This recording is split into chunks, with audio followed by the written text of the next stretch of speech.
नमस्ते विद्यार्थियों, डॉक्टर कीर्ति की हिंदी की दुनिया में आपका स्वागत है। आज मैं आपके लिए कक्षा 9वीं हिंदी लोकवाणी इसका 7वां अध्याय छोटा जादूगर यह स्वाध्याय के लिए लेकर आई हूँ। इस लेसन को लिखा है शंकर जयप्रसाद जी ने। जब हम छोटा जादूगर इस कहानी को देखते हैं तो इसमें हमें सबसे पहले श्रवणीय यह एक टॉपिक दिखाई देता है। इसके अंदर आपको दिया हुआ है श्रवणीय के अंतर्गत कि प्रेमचंद की ईदगाह कहानी सुनिए और प्रमुख पात्रों का परिचय दीजिए। हम इसके अंदर देखते हैं कि प्रेमचंद की कहानी ईदगाह के जो प्रमुख पात्र हैं वो कौन है। तो प्रेमचंद की कहानी अगर आपको पता होगी ईदगाह तो आपको बहुत अच्छी बात है। अगर नहीं पता होगी तो मैं आपको ओरली यहाँ पर बता देती हूँ। इसके अलावा मेरा ईदगाह करके जो है मैंने एक वीडियो भी बनाया हुआ है, तो आप डॉक्टर कीर्ति हिंदी की दुनिया इस चैनल पर जाकर मेरे उस वीडियो को भी देख सकते हैं। वहाँ आपको ईदगाह की पूरी कहानी वगैरह सब मिल जाएगा। अभी मैं एक छोटे से एकदम शॉर्ट में आपको बता देती हूँ कि जो ईदगाह कहानी है यह मुंशी प्रेमचंद जी द्वारा लिखी हुई है और इसके मुख्य कैरेक्टर है हामिद और अमीना। हामिद जो है बचपन में ही उसके माता पिता गुजर जाते हैं और अमीना उसकी दादी बताई हुई है, वो बहुत बूढ़ी है। अब यहाँ पर इस लेसन को लिखने का कारण ये था कि प्रेमचंद जी जो है वे समझ रहे थे कि समाज के अंदर अभी क्या हो गया है, सभी युवा वर्ग जितने हैं उनके मन पर जो है पश्चिमी सभ्यता का प्रभाव हो गया है और इस कारण वे लोग क्या कर रहे हैं, बुजुर्गों की अवहेलना कर रहे हैं, उनका इज्जत नहीं करते, मान सम्मान नहीं करते। और वास्तविकता तो यहाँ तक हो जाती है, वास्तविकता ये भी हो जाती है कि बुजुर्ग जो होते हैं एक्चुअली में देखा जाए तो वे अनुभव की पाठशाला होते हैं, क्योंकि उनके पास जीवन के बहुत सारे अनुभव होते हैं। उनके पास जो जीवन के बहुमूल्य विचार होते हैं, उनके एक्सपीरियंसेस होते हैं। अगर उनको हम अपने जीवन में उतारे, उनके कहे अनुसार चले तो फिर हमारा जीवन भी सुधर सकता है। परंतु आजकल वैसा नहीं हो रहा है, उल्टा हो रहा है। बल्कि आज के बच्चे जो है बड़े बूढ़ों का मान सम्मान नहीं करते और उसी के कारण जो है प्रेमचंद जी ने ये कहानी लिखी थी। ईदगाह के अंदर बताया गया है कि मतलब ईदगाह का दिन है यानी रमज़ान का दिन है। उस दिन सभी लोग जो है ईदगाह में जाकर अर्थात मस्जिद में जाकर जो है नमाज़ वगैरह पढ़ते हैं। वहाँ पर मेला भरता है और मेले में सब बच्चे खूब ख़रीदारी करते हैं, खाते पीते हैं, खूब मौज मज़े करते हैं।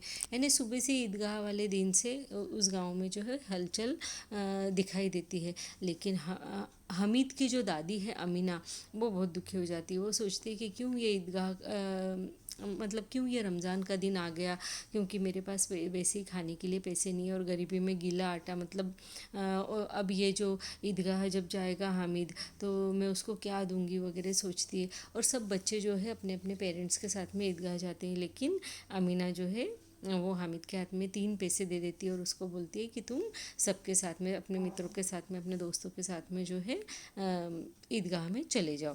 वो अपने उसके सारे दोस्त जो होते हैं नए कपड़े पहनते हैं, नए जूते पहनते हैं, लेकिन इसके पास न तो पैरों में जूते होते हैं न पहनने के लिए नए कपड़े। फिर भी उसकी खुशी इतनी ज़्यादा रहती कि ईदगाह जाना है, आज रमज़ान का दिन है, अपने फ्रेंड्स के साथ जाता है। वहाँ जाने के बाद देखता है कि उसके जो फ्रेंड्स हैं वो सब अच्छे अच्छे झूलों पर झूल रहे हैं, लेकिन ये मन ही मन सोचता है कि मैं क्यों ये 2 मिनट के झूले पर बैठने के लिए अपने 3 पैसे खर्च कर दूँ वगैरह।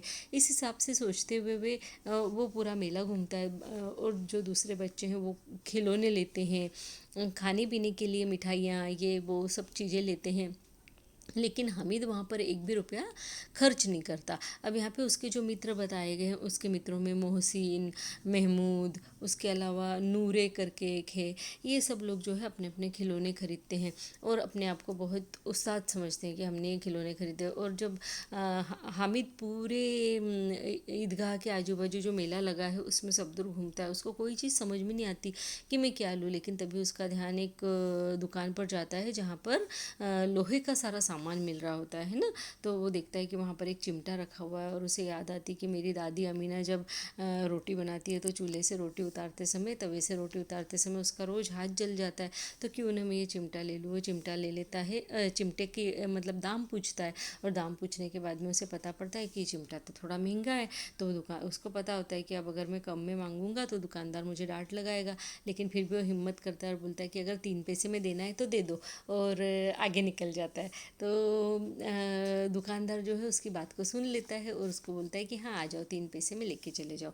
तभी वो 3 पैसे में उसको चिमटा मिल जाता है। जब घर आता है, आने के लिए जब रास्ते में उसके दोस्त बोलते हैं अरे हमने तो ये लिया, किसी ने जो है कोई जो है वकील लेता है खिलौने के रूप में, कोई सिपाही ले लेता है, और कोई और कुछ चीज़ें ले लेता है, जैसे एक उसका फ्रेंड रहता है मोहसिन, वो भिश्ती ले लेता है। तो इस तरीके के खिलौने जो बच्चों को पसंद आते हैं। लेकिन हामिद जो चिमटा लेता है तो उसको सब चिढ़ाते, पर हामिद कोई कम नहीं है। वो उनको बोलता है कि देखो तुम्हारे ये जो खिलौने अभी गिर जाएंगे तो टूट जाएंगे, मिट्टी में चूर चूर हो जाएंगे, लेकिन मेरा ये चिमटा जो है इसको इसका तो कोई बाल भी बाका नहीं कर सकता, क्योंकि ये चिमटे को मैं किसी भी तरीके से यूज़ कर सकता हूँ। इसको मैं मतलब क्या बोलते हैं इसको, खंजर इसको बजाने के लिए यूज़ कर सकता हूँ। उसके अलावा मैं इससे इससे कई कार्य कर सकता हूँ। ये तो आग में भी नहीं जलेगा, तूफ़ान का भी सामना करेगा। ऐसे वो उनके सामने, दोस्तों के सामने बोलता है, और दोस्त बड़े प्रभावित होते हैं कि अरे हामिद ने तो बड़ी अच्छी चीज़ ली है करके। वो उसकी प्रशंसा करते हैं और फिर सब बोलते हैं अच्छा तो थोड़ी देर के लिए तुम हमारा खिलौना ले लो और हमारे हाथ में तुम्हारा खिलौना दे दो। ऐसे हामिद को सारे खिलौने खेलने के लिए भी मिल जाते हैं और वो इस तरीके से खुश होकर घर आ जाता है। जब बच्चे सब अपने अपने घर पहुँचते तो सबके खिलौने 10-15 मिनट के अंदर ही टूट जाते हैं, मिट्टी मोल हो जाते हैं। लेकिन हामिद जब चिमटा लेके घर पहुंचता है, दादी बोलती है कि तूने मतलब ईदगाह गया था तो वहाँ क्या किया। तो वो बताता है कि मैं तुम्हारे लिए ये चिमटा लेकर आया हूँ। तो दादी बोलती कि अब इस बच्चे का क्या किया जाए, दोपहर हो गई लेकिन इसने सुबह से कुछ खाया पिया नहीं है, जो पैसे दिए थे उससे भी ये लोहे का चिमटा ले आया, बोले तुझे और कुछ नहीं दिखा पूरे मेले में लाने के लिए। तो हामिद जो है नीचे गर्दन कर लेता है और बोलता है कि मैं तुम्हारे उंगलियों को रोज़ देखता हूँ, जब तुम तवे से रोटियाँ उतारती हो तो तुम्हारी उंगलियाँ जल जाती है, और इसीलिए मैंने ये चिमटा ले लिया। तभी जो उसकी दादी होती है हमीदा, उसका मन एकदम भावुक हो जाती है वो, और फिर उसकी आंखों में आंसू आ जाते हैं और वो बोलती है, वो मन में सोचती है कि हाय राम, इतना त्याग और इतना सद्भाव, इतना विवेक ये इस बच्चे को किसने दिया। यानी दूसरे लोग खिलौने ले रहे होंगे, मिठाई खा रहे होंगे, क्या उनको देखकर इसका मन नहीं ललचाया होगा, क्या इसको भूख नहीं लगी होगी। ये सारी इच्छाओं को इसने दबाया तो दबाया कैसे, और इतने बड़े मेले में जाकर भी इसको अपनी बूढ़ी दादी याद रही। और ये सब सोच के जो है अमीना का दिल खुशी से भर आया, वो रोने भी लगती है और अपना जो है आंचल फैलाती है और भगवान से दुआ मांगती है कि मतलब इस बच्चे का सब अच्छा हो। उसकी जो आंखें हैं, वो जो आंसू उसके आंखों से निकलते हैं, उसके अंदर वो हामिद के लिए दुआएं ही भरी हुई होती है। इस तरीके की ये कहानी है। आइए आगे का इसका स्वाध्याय देखते हैं। स्वाध्याय जो है इसमें पहला प्रश्न आपको दिया हुआ है पाठ के आंगन में, विधानों को सही करके लिखिए। इसमें पहला क्वेश्चन है कि ताश के पत्ते, पहला क्वेश्चन दिया ताश के सब पत्ते पीले हो गए, तो ताश के पत्ते पीले नहीं हो गए थे, वो लाल हो गए थे, ये इसका आंसर है। खेल हो जाने पर चीज़ें बटोर कर उसने भीड़ में मुझे देखा, तो यहाँ पर चीज़ें बटोर कर भीड़ में नहीं देखा था, बल्कि पैसा बटोर कर उसको भीड़ में देखा था, ये इसका आंसर यहाँ पर हो जाएगा। उसके बाद हम आगे देखते हैं कि संजाल पूर्ण कीजिए। इसमें हमें क्वेश्चन दिया कार्निवल में खड़े लड़के की विशेषताएं बताइए। तो पहली विशेषता है धैर्यशील, उसके बाद में दूसरी विशेषता है स्वावलंबी वृत्ति, उसके बाद में तीसरी विशेषता इसकी है ताश का खेल दिखाने वाला, और चौथी विशेषता है इसकी आकर्षक। इसके अलावा हम नेक्स्ट क्वेश्चन देख लेते हैं कि छोटा जादूगर कहानी में आए पात्र यानी कि कैरेक्टर कौन कौन से थे। तो पहला कैरेक्टर था छोटा जादूगर, दूसरा कैरेक्टर था माँ, तीसरा कैरेक्टर है लेखक, और चौथा कैरेक्टर है श्रीमती जी। इस तरीके से हम इसको दिखा सकते हैं। और पात्र शब्द के दो अर्थ, पात्र के दो अर्थ क्या होते हैं। तो पात्र का एक अर्थ होता है बर्तन जिसमें हम कोई चीज़ रखते हैं, उसको पात्र भी कहते हैं। और दूसरा पात्र यानी अभिनेता, अभिनेता यानी जो एक्टिंग करता है वगैरह, तो उसको हम बोलते हैं कि इस फिल्म के कौन कौन पात्र हैं, यानी कौन कौन हीरो हीरोइन है वगैरह, अभिनेता पात्री है, इस तरीके से पूछा जाता है। अब ग नंबर पात्र यानी एक इसका अर्थ ये होता है योग्यता, है ना, यानी तुम किस चीज़ के पात्र हो, यानी किस चीज़ के योग्य हो, इस तरीके से, या तुम्हारी पात्रता क्या है वगैरह ऐसा। पाठ से आगे में हम क्वेश्चन देखते हैं कि सियाराम गुप्त जी द्वारा लिखित काकी पाठ के भावपूर्ण प्रसंग को शब्दांकित कीजिए। अब ये कहानी जो है काकी, यह सियाराम शरण गुप्त जी ने लिखी हुई है। आइए मैं आपको इसके बारे में भी थोड़ा सा बता देती हूँ। इसके अंदर सियाराम गुप्त जी ने जो लिखी है काकी कहानी, इसकी शुरुआत इस तरीके से होती है कि काकी कहानी की शुरुआत काकी के देहांत से होती है, यानी जैसी स्टोरी शुरू होती है उसमें बताया गया है कि काकी जो है उनका देहांत हो गया है और जो घर में मातम का माहौल है, बच्चा भी जो है रो रहा है माँ को देख के, और सभी लोग जो है जोर जोर से आवाज़ करके रो रहे हैं। इस कहानी में बाल मनोविज्ञान का प्रभावी चित्रण किया गया है। यहाँ पे जो मुख्य बात है वो यही है कि इस कहानी में जो है बाल मनोविज्ञान का प्रभावी चित्रण किया गया है। आगे हम देखते हैं कि जो कैरेक्टर इसमें मुख्य है वो है शामू, और शामू की माँ जो है वो अपनी माँ को काकी बोलता है। तो शामू अपनी माँ को बचपन में ही खो देता है, यानी उसकी माँ की मृत्यु हो जाती है, जो कि पहला ही सीन है। लोग उसे यह कहकर बहला देते हैं कि उसकी माँ मामा के घर गई है और कुछ दिनों में आ जाएगी, लेकिन उसे आसपास के लड़कों से पता चलता है कि उसकी माँ भगवान के घर गई है। वह बेचैन होकर आसमान की ओर तकता रहता है, यानी आसमान की ओर देखता रहता है। तकना यानी देखना, है ना। तभी अचानक उसे ध्यान आता है, यानी एक आइडिया आता है उसके दिमाग में। वह दौड़कर घर जाता है और पिता से पतंग खरीदने के लिए पैसे मांगता है, पर पिता के द्वारा मना करने पर वह उनके कोट की जेब से एक चवन्नी चुरा लेता है और उसके दोस्त भोला के साथ मिलकर एक पतंग को आसमान में काकी के पास भेजना चाहता है। यानी उसको लगता है कि मैं पतंग ये उड़ाऊंगा, आसमान तक पहुंचेगी और मेरी माँ जो है काकी जो है वो इसको देख लेगी, और उसके ऊपर वो काकी ऐसा लिखता भी है उस पतंग के ऊपर, ताकि काकी उस पतंग पे काकी लिखा हुआ देखकर उसी पे बैठ जाए और फिर वो उसे लेकर आ जाए। पर भोला कहता है कि पतली डोर को पकड़कर काकी कैसे उतरेंगी, और भोला कहता है कि ठीक है। तब जब वो भोला बोलता है कि कैसे उतरेंगी इस पतली सी डोर को पकड़कर, तो उस समय शामू बोलता है कि ठीक है ना। यहाँ पे भोला की जगह आप यहाँ पे क्या लिख लेना, शामू, है ना। क्या लिखोगे यहाँ पे, शामू। शामू क्या बोलता है कि ठीक है बोलने के बाद में वो बोलता है कि एक मोटी रस्सी भेज देते हैं। अब वह अपने पिता की जेब से 1 रुपया चुराता है, क्योंकि अब उसको मोटी रस्सी लाना है, उसके लिए उसे 1 रुपये की ज़रूरत है। वो अपने पिता की जेब से उसको चुरा लेता है और यह बात उसके पिता को पता चल जाती है। वे उसे मारते हैं और उसकी पतंग को फाड़ देते हैं, जिस पर लिखा था काकी।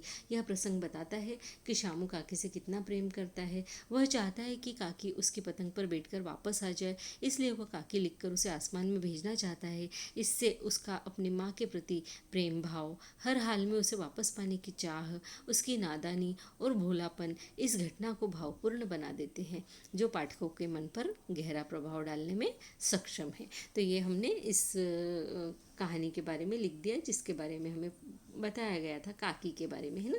आगे हम देखते हैं भाषा बिंदु। इसमें दिया है रिक्त स्थानों की पूर्ति अव्यय शब्दों से कीजिए और नया वाक्य बनाइए। अब अव्यय शब्द आपको पता ही है कि अव्यय शब्द वे शब्द होते हैं जो संज्ञा बदल जाए, सर्वनाम संज्ञा बदल जाए, लिंग बदल जाए, चाहे वचन बदल जाए या क्रिया बदल जाए, परंतु अव्यय शब्द जो है वो कभी नहीं बदलते। तो यहाँ पर है जहाँ एक लड़का रिक्त स्थान देख रहा था, तो यहाँ पर हमने लिखा है जहाँ एक लड़का घूर कर देख रहा था। अब यहाँ पे देखिए आप, लड़का की जगह लड़की कर दीजिए तो भी वो जहाँ एक लड़की घूर कर देख रही थी, क्रिया भी बदल गई, रहा का रही हो गया, था का थी हो गया, लड़का का लड़की हो गया, लेकिन घूर कर जो है वो वैसा का वैसे ही रहा। अब दूसरा वाक्य हमें यहाँ पर नया बनाने के लिए कहा हुआ है और हमने नए वाक्य के लिए बनाया है रोली मेरी तरफ घूर कर देख रही थी। दूसरा वाक्य है मैं उसकी ओर न जाने क्यों आकर्षित हुआ। तो और शब्द जो है मैं उसकी ओर, तो वहाँ आप लिख लीजिए राजू उसकी ओर या वह उसकी ओर, न जाने क्यों आकर्षित हुआ, आकर्षित हुई, कुछ भी कर लीजिए, लेकिन और शब्द नहीं बदलेगा। तो बाजार जाने के लिए दाई ओर से जाओ, यानी राइट हैंड साइड से जाओ। तीसरा वाक्य हाँ मैं सच कहता हूँ बाबूजी, यानी हाँ शब्द जो है नहीं बदलेगा, चाहे बाबूजी बदल जाए चाहे कुछ भी, है ना, चाहे मैं बदल जाए। हाँ, मुझे वहीं जाना है। अब देखिए, मैं का मुझे हो गया वहाँ, है ना। अचानक किसी ने ऊपर के हिंडोले से पुकारा, चौथा नंबर का सेंटेंस। अचानक किसी ने ऊपर से पानी फेंक दिया, ये हमने बनाया नया सेंटेंस, ठीक है। पांचवा है, मैं बिना बुलाए भी कहीं जा पहुँचता हूँ, हमने दूसरा बनाया। मानो दीदी शीतल पार्टी लिए बिना ससुराल कैसे जाएगी, है ना। इस तरीके से हमने इस वाक्य को बनाया। नेक्स्ट हम देखते हैं, लेखकों और वक्ताओं की न जाने क्या दुर्दशा होती। इसका वाक्य हमने बनाया है, लेखकों और वक्ताओं की न जाने क्या दुर्दशा होती। इसके बारे में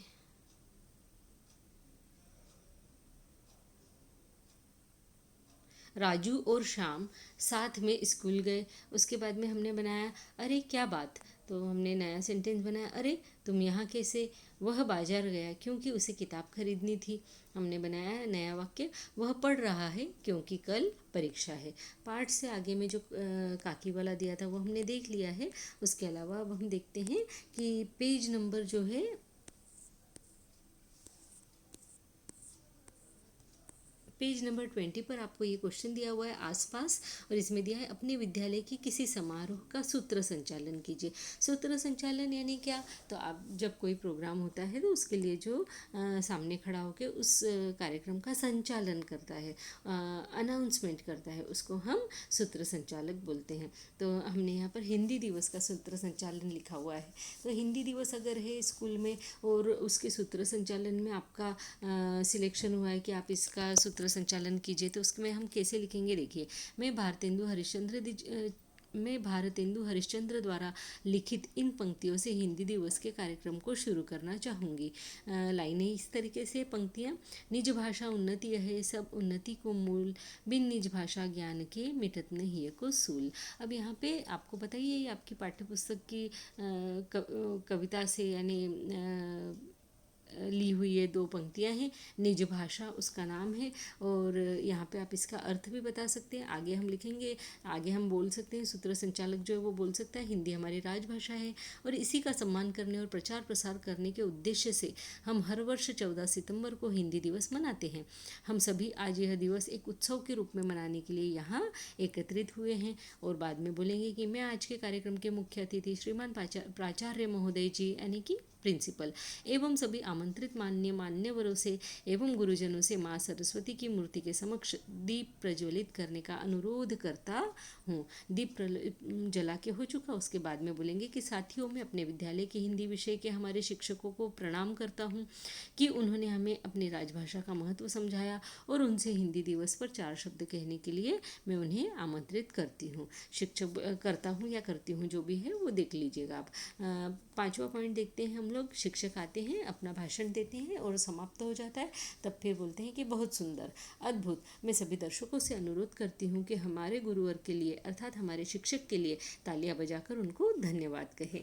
आगे हम लिखेंगे, यानी बोलेंगे कि इसी के साथ आप सभी दर्शकों का धन्यवाद। आप सभी की उपस्थिति ने आज हिंदी दिवस समारोह में इतने उत्साह से आकर कार्यक्रम की शोभा में 4 चांद लगा दिए। अब हम राष्ट्रगान के साथ विराम लेंगे। भारत माता की जय। धन्यवाद आप सभी का, तहे दिल से धन्यवाद। इस तरीके से आप यहाँ लिख सकते हैं। नेक्स्ट हम देखते हैं कि पेज नंबर जो है आपके बुक का 21, और इसके ऊपर दिया है संभाषणीय, और संभाषणीय के अंतर्गत दिया है कि माँ के लिए छोटे जादूगर के किए हुए प्रयास बताइए।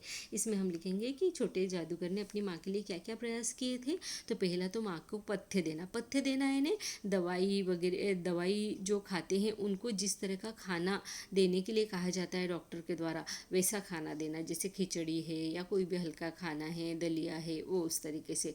दूसरा उसने क्या किया अपनी माँ के लिए, तो माँ की दवा करना, यानी पैसे कमाए, जादू का खेल दिखा दिखा के और उन पैसों से अपनी माँ के लिए दवाई लाया। उसके अलावा माँ के लिए सूती कंबल लाना, क्योंकि माँ जो है चिथड़े ओढ़ के सोई हुई थी, उनके पास कपड़े भी नहीं थे ढंग के, तो उनके लिए वह ओढ़ने के लिए सूती कंबल ले आया था, क्योंकि माँ की तबीयत ठीक नहीं थी। तो उनके लिए दवाई देना, उनका खाना बनाना और उनको ओढ़ने के लिए एक अच्छा सा कंबल सूती लेकर आना, ये सारे कार्य जो है छोटे जादूगर ने अपनी माँ के लिए किए थे। नेक्स्ट हम देखते हैं, इसमें शब्द संसार दिया हुआ है। विषाद यानी दुख या जड़ता या धष्टता, हिंडोले यानी झूला, जलपान यानी नाश्ता, घुड़कना यानी डांटना, वाचालता यानी अधिक बोलना, जीविका यानी रोजी रोटी, ईर्ष्या यानी द्वेष या जलन, चिथड़ा यानी फटा पुराना कपड़ा, चेष्टा यानी प्रयत्न, समीप यानी पास, निकट या नज़दीक, अनुपात यानी प्रमाण या तुलनात्मक स्थिति, समग्र यानी संपूर्ण। यहाँ पे मुहावरे दिए हुए दंगर है ना, यानी कि चकित हो जाना, यानी छोटे जादूगर ने जब अपनी माँ को अच्छा हुआ देखा, तबीयत अच्छा हुआ देखा तो वह चकित हो गया, ऐसा आप दंग रह गया। उसके अलावा आप मन उब जाना, इसका मतलब है उगता जाना, पढ़ाई कर करके मेरी बहन का जल्दी ही मन उब जाता है, ये इसका वाक्य आप बना सकते हो। विद्यार्थियों, अब मुझे पूरी उम्मीद है कि आपको छोटा जादूगर इस अध्याय का ये जो स्वाध्याय है ये खूब अच्छे से समझ में आ गया होगा। अगर इसमें आपको किसी भी प्रकार की कोई भी परेशानी हो तो आप कमेंट बॉक्स में लिखकर मुझसे पूछ सकते हैं। मेरे इस चैनल को लाइक कीजिए, सब्सक्राइब कीजिए और हो सके तो अपने फ्रेंड्स के साथ में शेयर भी ज़रूर कीजिए, क्योंकि मिल बांट कर पढ़ने से ज्ञान बढ़ता है, कभी भी कम नहीं होता। इस बात को हमेशा ध्यान रखिए और इसी के साथ में धन्यवाद, नमस्ते।